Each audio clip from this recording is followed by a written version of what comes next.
Hey everybody, good afternoon. Welcome to another exciting edition of Spacebook Live from the SETI Institute.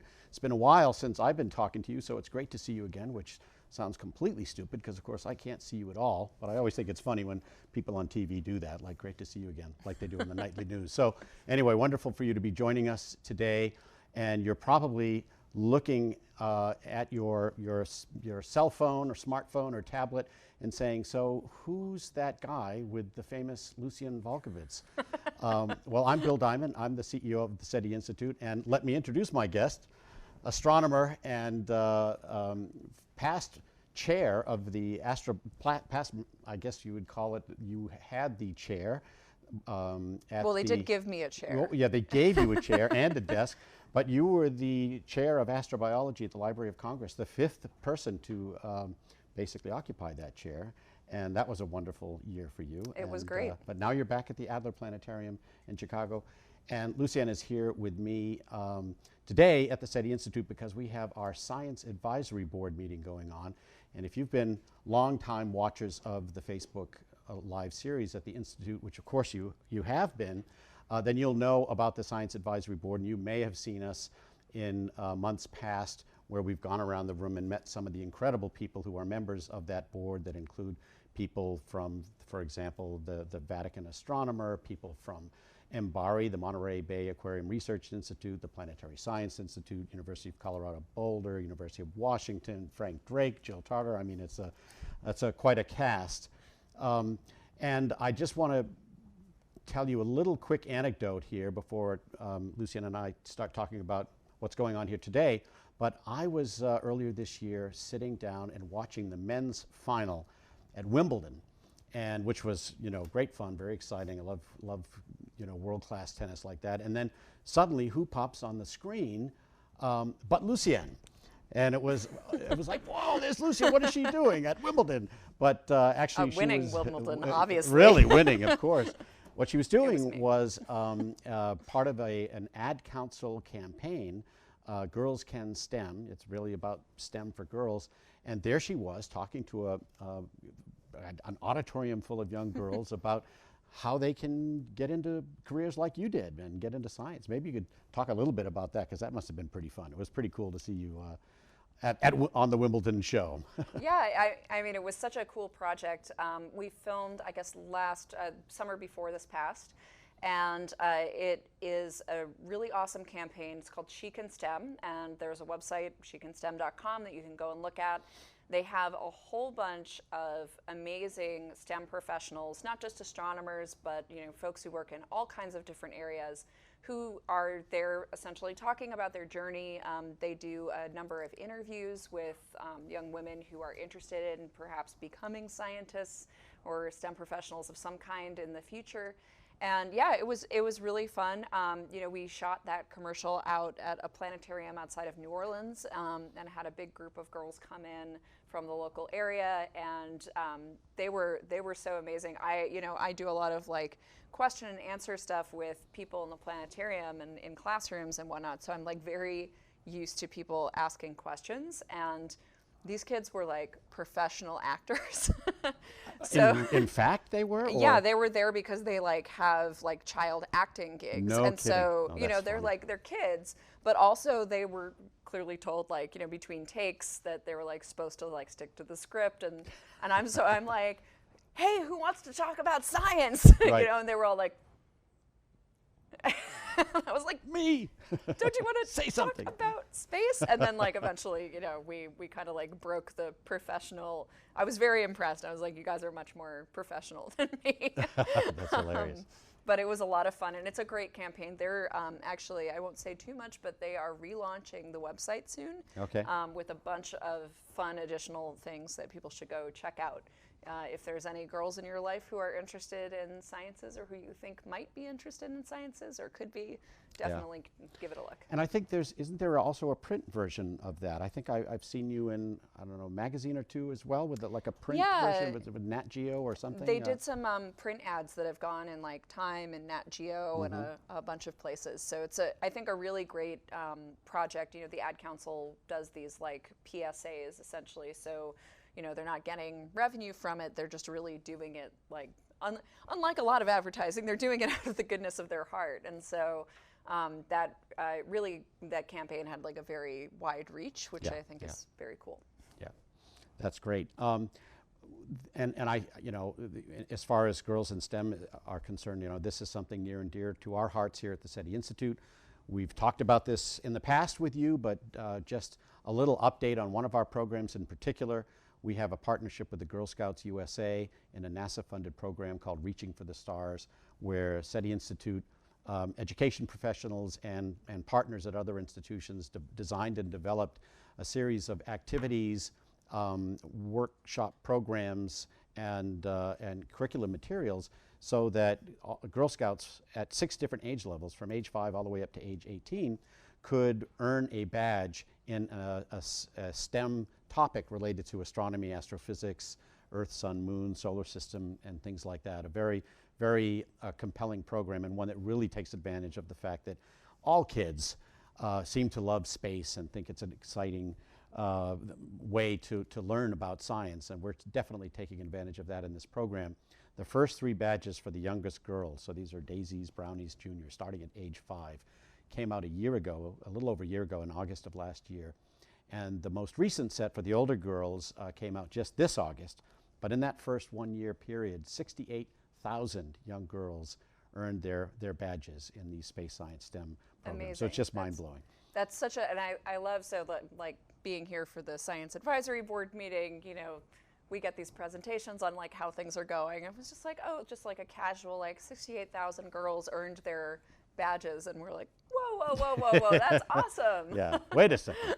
No, that was very exciting. In fact, I sent, when I got that news, I sent a note to Thomas Zurbuchen, who is the Associate Administrator for the Science Mission Directorate, basically head science at NASA headquarters, because this is a NASA-funded program, and I wanted to say, hey, Dr. Zurbuchen, you need to be aware of the success of this program. And he wrote back and said, send me pictures of the badge. We want to post this on the NASA website. This is so exciting, so wonderful. So together with the Institute and our collaborators at places like the University of Arizona, Astronomy Society of the Pacific, NASA is also pretty excited about this. So very, very cool program. Yeah, is it too late for me to be a Girl Scout and get the badges? No.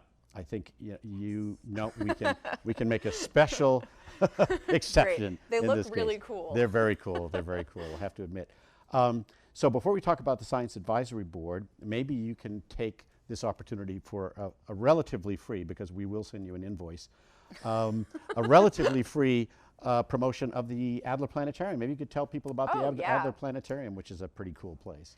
Yeah, so I am an astronomer at the Adler Planetarium, and we're in Chicago. We are actually a lot of people don't realize we were the first planetarium in all of North America.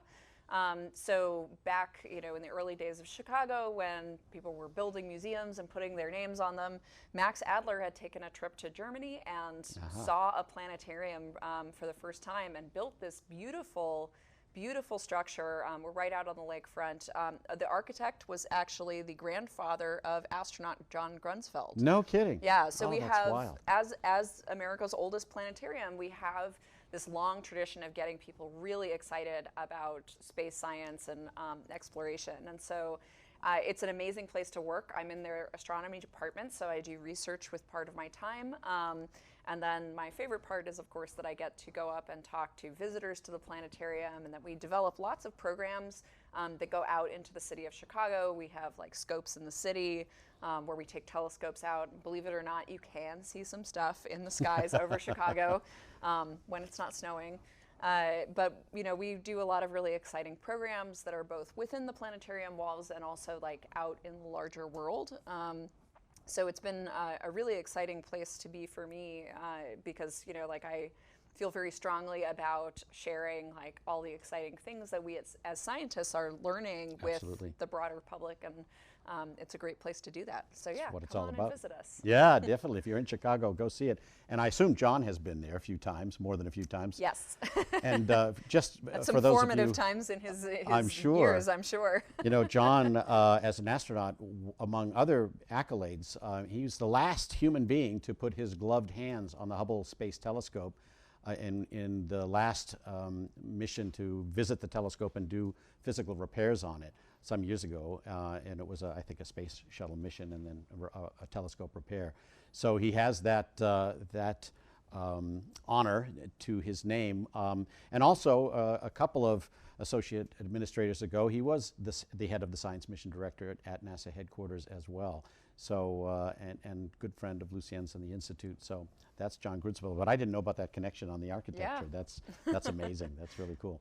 And what have you got running at the planetarium now? What's kind of the current show or program activity? Gosh, a lot of things. So probably the newest thing this year is that, you know, it being the 50th anniversary of the Apollo moon landing, we have a really wonderful show called Imagine the Moon. So we've done a lot of programming around like the moon landing and excitement about it, and we have a whole section on like a little play space in the planetarium where you can solve the Apollo 13 crisis by like switching on and off different systems within the power to like hopefully get your astronauts back to safety. But the show Imagine the Moon is about how, you know, we as astronomers see the moon one particular way, but the moon is is essentially the most visible astronomical object besides the sun. You know, has figured really prominently in like people's cultures and their beliefs and in observing of the night sky for like millennia. And so it's not only about like the science of the moon and what we know about it from a scientific perspective, but also its importance as kind of a cultural icon. Yeah, absolutely. Yeah. Well, and you know, we talked about this when we were doing the show, back last August or 2 Augusts ago, back in 2017 around the eclipse. But you know, the other cool and amazing thing about the moon is here it is, what, 220,000 miles from Earth, thereabouts, or 260,000, something like that. And far. And let's say this, just to put it in perspective, it's far enough away from the Earth that all of the planets in the solar system could fit between the Earth and the moon. So keep that in mind. That's kind of, yeah, one of those far out thoughts. But you know, how bizarre is it that at that distance with its size and the sun's distance at 90 to 93 million miles away and its size, in the sky to us they are exactly the same size, which is why we get these incredible total eclipses where the moon completely and perfectly covers the disk of the sun. Just totally bizarre. Anyway, let's talk about the Science Advisory Board. And while we're doing that, don't forget to maybe tell us where you're watching from, because it's always fun to read out the far corners of the Earth who are up at all kinds of weird hours watching Facebook Live here. And give some thumbs up and hearts, particularly for girls in STEM. I do want to say, because it's Halloween, it's Happy Halloween. You can tell by my socks, which is about as far as I went, because they have sort of skeletons on them. And but I should point out that the purple tint and hue on Lucianne is not for Halloween. It's all the time. This is what we call. This is my natural hair color. This is like commitment to fashion. So let's talk about the SAB meeting and what's going on here today and tomorrow. Lucianne, by the way, is the new chair of the Science Advisory Board at the Institute, which is wonderful for us. And I'll say that she's the best I've seen ever at keeping us on schedule. So far, well done for that today. Yeah, so this has been really fun so far. I've been on the Science Advisory Board for a couple of years, I guess. Yep. So I think I've done a Facebook Live last year maybe, or the year before. And so this is my first meeting as the chair, which means that I'm like chief cat herder. And it's been really fun today to hear about some of the new planning that is going on here at the Institute. So not only this great success with the Girl Scout program, but also some of the work that's going on here with teacher training and giving people these immersive experiences of teachers going up on SOFIA, which is this telescope that rides around in an airplane. This is a NASA 747. Pretty cool. Yeah, so like high up, but not quite in space. Not quite. So there's been all of these wonderful educational efforts to help empower teachers to go back and share these experiences and some of the things that they learn in their classrooms. And then, of course, we've been hearing most recently about some of the newer scientific projects that are going on here and how we can kind of unite all of these different things that happen within SETI Institute that all feed back into this search for extraterrestrial intelligence in the universe, but cover like a huge range of topics from you know, people like Natalie Cabral, who's head of research here, who you know, goes out into the desert in Chile and goes around and actually like looks at rocks and at life living in these like high altitude pools way out in the desert. Basically trying to figure out how we look for life or evidence of life on places like Mars or elsewhere. I mean, you know, there are these so-called Mars analog sites on Earth that have something similar to Mars environment that can teach us and inform us about, you know, where we might find life, how to look for it, what tools, technologies, physical hardware we might need to extract it and verify it and so forth. So, and she just got back, unfortunately early, and so did our Director of Communications, Rebecca McDonald, who was with her. They're back 2 weeks early because if you've been watching the news and have been able to get past things like impeachment hearings and World Series baseball, et cetera, you'll know that there's been some serious civil unrest in Chile, you know, that really basically ties back to issues of income inequality. But the team in the field was faced with, you know, armed roadblocks between, you know, where destinations they had to head to, and it ultimately got a little too unsafe and unstable, so the team came back early. But that did mean that Natalie at least was able to join this meeting, which is cool. But you know, these are examples of yeah, some of the broader science that we do. And just as you know, as earthbound as that seems, you know, then on the other hand, we have all of this exciting work that's going on in technology development and, you know, building software and using advanced algorithms to search through these wonderful data sets that we have, you know, looking for actual technosignatures, meaning signals that might be generated and sent out into space, either by accident, maybe on purpose, by other, you know, life forms that might be out there and maybe at least have some similarity to us in that they are, you know, life forms that build technology capable of sending electromagnetic signals out into space. Something we could detect from a great distance. Yeah, and so hearing about like all of that from, you know, visible light through to radio waves, you know, of course it's like a lot of fun for me to sit with Jill Tarter in the room, who many of you probably know for her own work, but also if you don't know her work, she was, you know, made sort of famous as the person who the main character in the movie and book Contact was based off of, and actually you could see her behind me.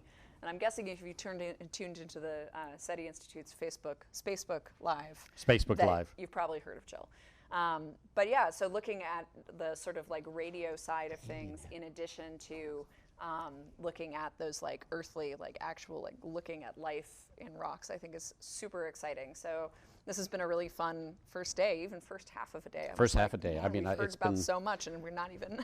Yeah, we're only a quarter of the way through the 2 days. I mean, it is extraordinary from our point of view to have the benefit of people like Lucianne and her colleagues on the board who come from different backgrounds: astronomy, marine biology, radio astronomy, education, et cetera. So it's a marvelous and incredible group of talented and different perspective individuals that we're able to tap into for this.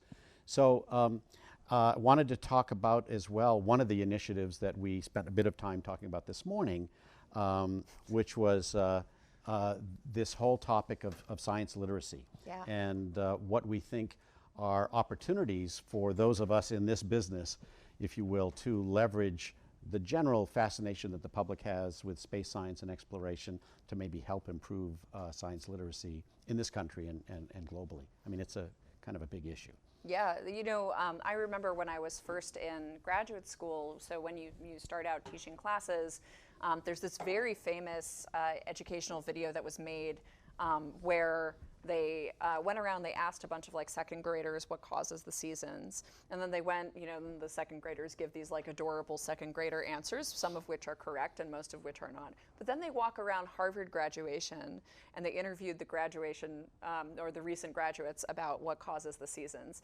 And the Harvard graduates give about the same fraction of correct answers. Yeah. They just state the wrong answers with greater confidence. And better articulation, it's like, probably. Yes. So, you know, we want to make sure that, you know, in addition to being able to appreciate all this like cool research that's going on, that we're all kind of starting from the same page of like, you know, basic stuff about our world of like what causes the seasons. Well, it's the axial tilt of the Earth, not that the Earth gets further or farther away from the sun or closer to it. And so, you know, maybe some of you out there, that's like basic information too, but for a lot of people it's not. And so trying to get everybody on the same page so that we can talk about the more complicated things like looking for alien life out in the universe, I think is something that is all near and dear to our heart.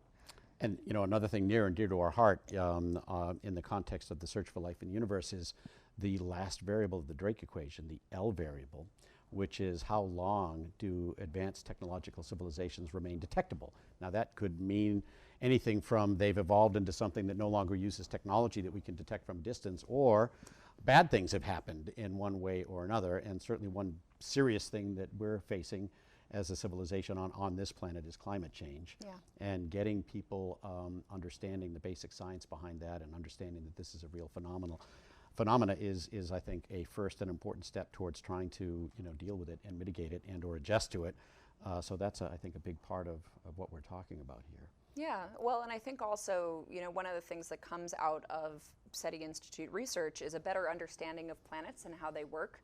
And, you know, we live on a very nice habitable planet right now, but we are flanked on either side by Venus and Mars, places that maybe were habitable in the past, might have trace life today, but, you know, we don't see the kind of flourishing of life, at least on the surface, that, you know, we have here on Earth. And so better understanding like how planets lose their habitability as well, I think can feed back into that mission of helping everybody understand, you know, why planet Earth is sort of special in that way and why it's important for us to safeguard our environment.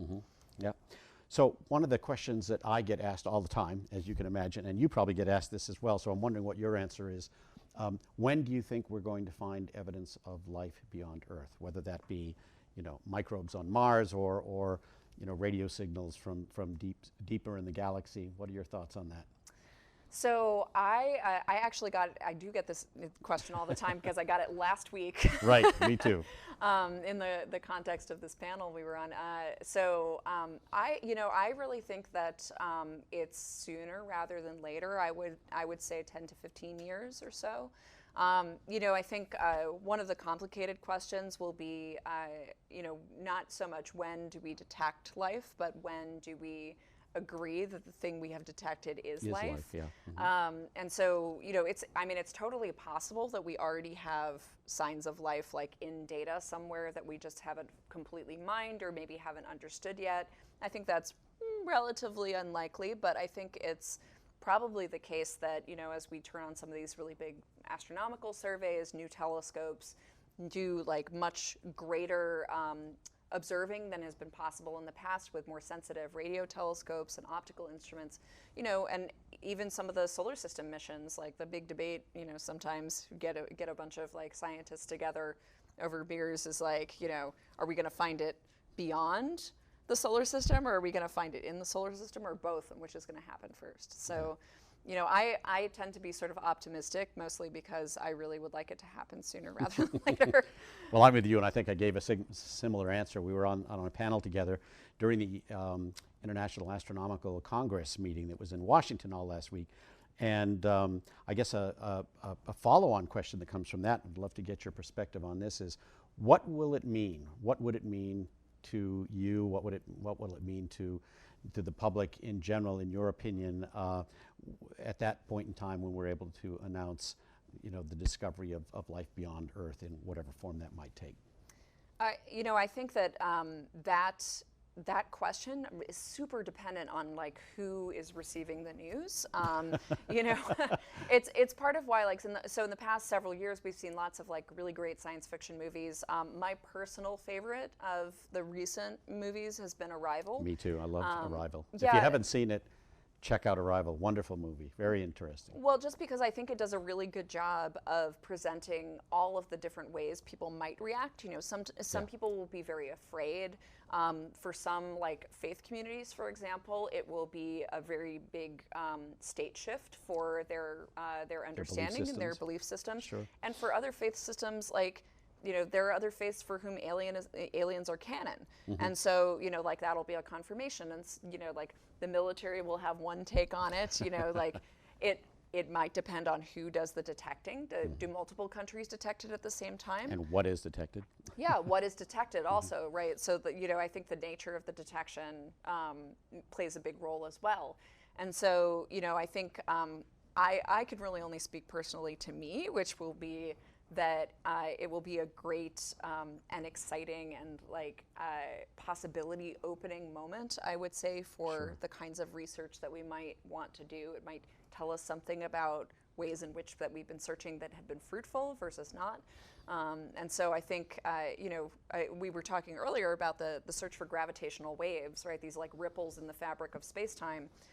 People looked for decades, almost 40 years before they were actually detected.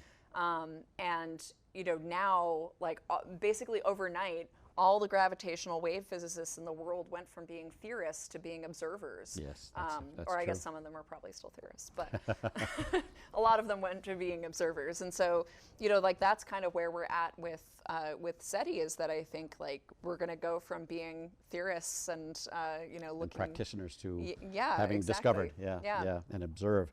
Well, that's phenomenal. And I kind of share your notion that I would like to think that this discovery, when announced, will be at least at some large level or macro level. Speaks to my geographic literacy. In a cosmic sense. In a cosmic sense, it's very, very close. That's absolutely true. It depends on your perspective. From Essex in England, we've got people watching from Germany, from Sweden, from Idaho, the Portugal. Sweden of America. The Sweden of America is Idaho for sure. Portugal, Mexico, the Netherlands, Vidor in Texas, elsewhere in the UK. Looks like Galicia in Spain, from Sao Paulo in Brazil, Rosemore, California, Stafford, UK, Cancun. Wow. Somebody's taken time off the beach to watch this, and Ljubljana in Slovenia. So welcome to all of you, and thanks for joining us. Very cool to have you with us today. And because it's Halloween, I did want to bring a little visitor in to also say hello to you. This is our special kind of mascot here at the Institute. So I'd like you to all say hello to our friend Zork. Is that the name, Lee? Actually, is it Zork or is it Zach or it's Zork? Okay. You got it. You know, he's sensitive, so you want to make sure you get it right. But this is a very cool representation of what some people speculate alien intelligence might look like. I feel like we're on QVC now. Right? Like, this is a beautiful This is a beautiful, you can have this for your bid. Please get your bids in now.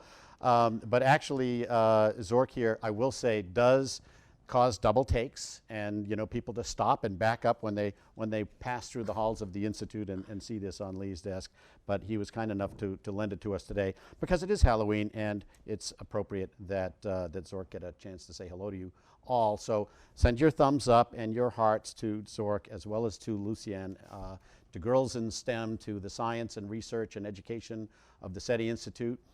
Wish you guys all a wonderful rest of your day, a fun and safe Halloween for those of you messing around with that this evening. And we've got to go back to work, I guess. Yeah, back to work. Back to work. Gotta run on time. All right, she's the one keeping us all honest. So thanks for joining us here in Mountain View, California at the SETI Institute.